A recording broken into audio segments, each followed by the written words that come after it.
Sa ating po ngayong StreamYard si Senador Bato de la Rosa sa isa po napaka-importanting issue na kanya pong kinakailangan na tugunan at sagutin this morning. Senator, good morning po, sir. Good morning sa iyo, Ted, at DJ Chacha sa ating mga tinusubaybay. Good morning. Kamusta po yung tulog kagabi? Sarap naman ang tulog, Ted. Sarap naman. Okay, good for you, sir. Kasi kahapon po ay kayo ang laman ng mga usap-usapan dahil kayo ang starring, isa sa mga starring dito po sa naging testimonya nito pong si Espinido. Na alam po naman ninyo ay sabi nga dito sa pahayagan poster boy ng campaign against drug ng nagdaang pong administrasyon, no? Si Police Colonel Jovi Espinido. Ito ho muna, nyo na ho bang napakinggan na i-playback ang kanyang testimonya kahapon sa Quad Committee sa Kamara? Hindi lahat, Ted, hindi lahat, pero merong pinasa sa akin ng mga video, tinapos nakinggan ko. Okay. Kayo daw po ang protector ng mga Espinosa. Bago po ito ilang pang mga issue at sinasabi niya na tinago niyo ito nung mahuli nga at sinasabi ho din niya kaya siya ipinatapon doon sa Usanis kasi nga mukhang may balak sa kanya na masama kasi nga po kanyang aligasyon kayo daw po ang protector nitong si Kerwin Espinosa. Nako, sir, Ted, itataya ko yung buong buhay ko, pati pamilya ko kung totoo yung sinasabi niya. Paano ako maging protector na ako nga ang nagpapa-implement ng war on drugs, ako nga ang CPNP, ako maging protector. Paano niya masasabi yan? Anong rason? Bakit niya sabihin na protector ako? Ang very clear, Ted, kung ikasama ng loob niya, ganito yun Unang-una, kaya ko siya ginawang chief of police sa Albuera dahil kung nanalo si Pangulong Duterte, hindi ko siya nakaupo as president. Pero pumunta doon ng mga tao galing sa Albuera. Kasama doon yung, hindi ko alam kung yung Convict or former Mayor de la Serna. Pumunta kay President Duterte at humingi ng tulong na, sir, sana sir, ma-address mo yung problema sa droga namin sa Albuera. So, tinawag ako ni President Duterte, pinuntahan ko siya, at nandun yung mga tao na ito, pinakausap sa akin. Sabi ni President Duterte, ikaw na bahala itong mga tao ito, may problema sa Albuera. Sabi ko, anong pa niyo? So, yun nga, droga. So, sir, sabi na, sir, meron kami sanang usap sa inyo na kung pwede itong tao gawin yung sinupulis doon kasi lalaban talaga ito at matino ito na tao sa badista ito, sir, matino. So, sabi ko, sino yan? Major ba yun? Captain pa si Espinido, no?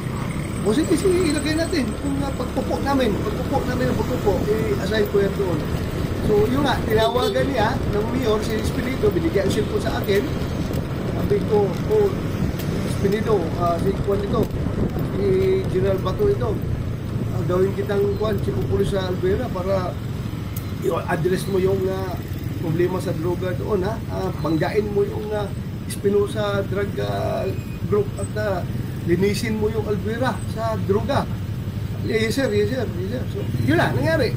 Tapos nung nandoon siya sa Albuera, maganda na ang performance niya dahil sa kanya lumaya si Kerwin Espinosa, pumuntang nagtago sa abroad at yung ama ay pumunta sa akin sa krami, nag-surrender. So yun, nag-surrender. Sabi ko, bumalik ka doon sa rapin mo yung kaso mo, bumalik ka doon sa Albuera.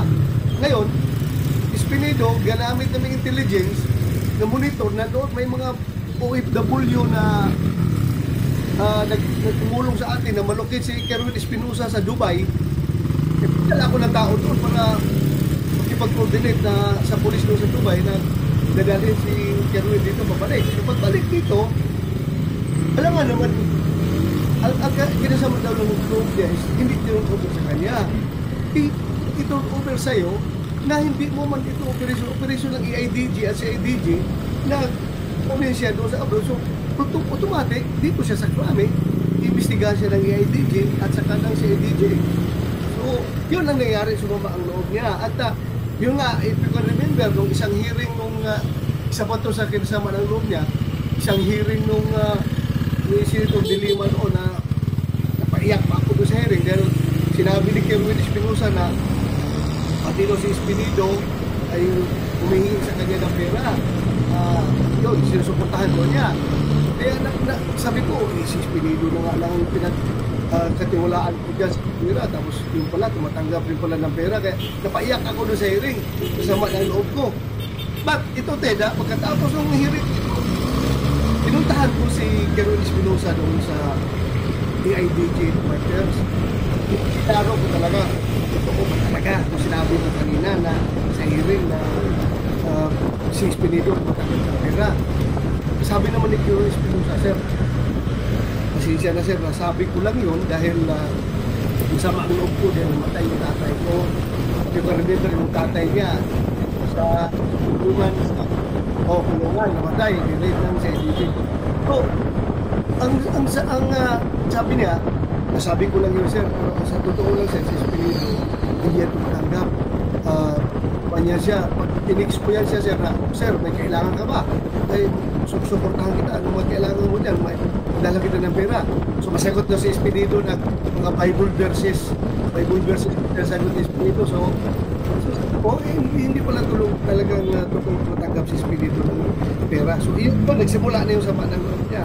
Tapos ngayon, ito na yung problema sa successful siya dito sa pagbangga niya sa Espinido Alvera. Ngayon, pumunta naman sa piscina ko ito si dating Congressman Wabinal, ngayon gobernador na ng Misamis Occidental, kasama yung mga mayor niya. If you can remember, isang mayor doon kasama niya, if you can remember si David Navarro, yung mayor na pinatay doon sa Cebu. May mayor Navarro na napatay doon sa Cebu. Kasama niya, lahat silang, maraming mayor ng Misco pumunta sa akin. Nakiusap sir, baka pwede yung ginawa niyo sa Albuera, ang nalinis, baka pwede gawin rin ito sa concert. Kasi grabe nang problema namin dito sa Misco, malakas talagang droga dito. At yung si Mayor Farrello mismo ang daglod. So sabi ko, sige, anong gusto nyo? Hindi ko lang makuha yung specific na pag-usapan namin para kung sila ba na si Espinido dalhin doon sa city dyan sa Usamis City. Usamis City or sabi na sige, dalhin ko si Espinido dyan para masolve yung problema niyo, padala ko dyan. So tuwang-tuwa sila si Congressman Wabinal na ngayon gobyerno na. Pagdating ni Espinido doon, yun, na-recuperate ang sa IDG doon sa siyang Cebu Police Area, kasama siya sa yung problema sa droga doon at sumikat si Espinido doon ng gusto. So, isa pag isinama ng loob niya nandoon siya. Wala na ako retired na ako as chief PNP noon, pumunta na ako sa Bucor. Tapos nung nasa Bucor na ako, nagreklamo yan siya na bakit doon sa i-relieve sa doon hindi. After sa ginawa niya akong president, bakit siya tanggalin? Tinawagan ko si Chief PNP Oscar Albialde. Sabi ko, Bok, bakit nyo i-relieve si Espinido? Kasi tumawag sa akin, nagpatulong, bakit daw sa i-relieve na maganda naman performa siya doon. Sabi ni Albialde sa akin, Bok, ito Bok, white clearance ito kay Secretary Anyo dahil may letter yung mga signed by mayroong isang suna 28 yung na suna ni President Duterte. Pagkatapos sa suna, mayroon daw lumapit sa kanya na isang congressman doon sa mismo nagbigay ng letter copy furnished daw siya address to Secretary Anyo as DILG Secretary na kanila nireklamo si Espinido na dapat tanggalin daw sobra na daw abuso. May mga, yun ang pagsabi ni Albayalde sa akin, hindi mo sa akin na isusulat. Sabi ni Albayalde, ang mga negosyante ng Usamis City, may mga sign ng letter petition against Espinido dahil nga umabuso na daw ito, para na daw mayor doon at kung ano-ano nang pinagagawa, yung mga construction materials daw, construction materials, mga pintura, mga ano pang materials daw, kung kinukuha doon sa kanilang tindahan at hindi nagbabayad. At trade pa nga daw nga kung gusto ninyo, kung sinisigil mo ako, baka gusto ninyo, may mag-aari sa inyo. Yun lang sabi sa akin Albel din noon. Sabi ko, siguro, usapin mo yung business doon na kailangan natin si Espinido doon dahil baka mabubuhay uli yung paruhinog group kung mawala si Espinido doon. So in short, hindi natuloy yung pag-relieve sa kanya doon. Hindi pag-relieve sa kanya doon. Tapos ngayon, meron na naman siya binanggit na bakit daw siya sinama sa watchlist daw, meron daw siyang derogatory report doon sa DI sa kanya, gano'n. Wala ako doon dahil during my time, upo-upo, wala akong alam na derogatory report laban sa kanya, kaya ako siya nilagay doon sa Albuera. So yun po ang istoryatet na... Opo. So ngayon sir, may mga binabanggit pa siya, no? Ito laman po naman ng balita na yung instruction na although hindi ko naman narinig actual na sinasabing papatayin mo yung mga drug suspect na yan, pero yun daw po mga wordings na ginagamit, kumbaga paglilinis o mga ganon, ay understood na kapag naandun ka sa listahan na sa drug watch list, dapat kang patayin. At the same time po daw, may reward na ibinibigay. Nabanggit nga din po daw yung pangalan po ni Senator Bongo. Opo, dito. So, doon po sa instruction daw po na pagpapatayin itong mga nasa listahan ng drug watch list na ito at maging yung sinasabing reward sa bawat napapatay na suspect. Ako dito, honest to God. Kung si Espinido ay binagamit niya yung Biblia sa lahat ng kanyang mga sinasabi, ako naman hindi ko gumagamit ng Biblia. Ako lang, honest to God, never ako nagbigay ng instruction sa kanya na patayin sinong dapat patayin, gano'n. Never ako nagbigay ng instruction. May very clear instructions to him. Pagpadala ko sa kanya sa Albuera at pagpadala ko sa kanya doon sa Osamis is very clear.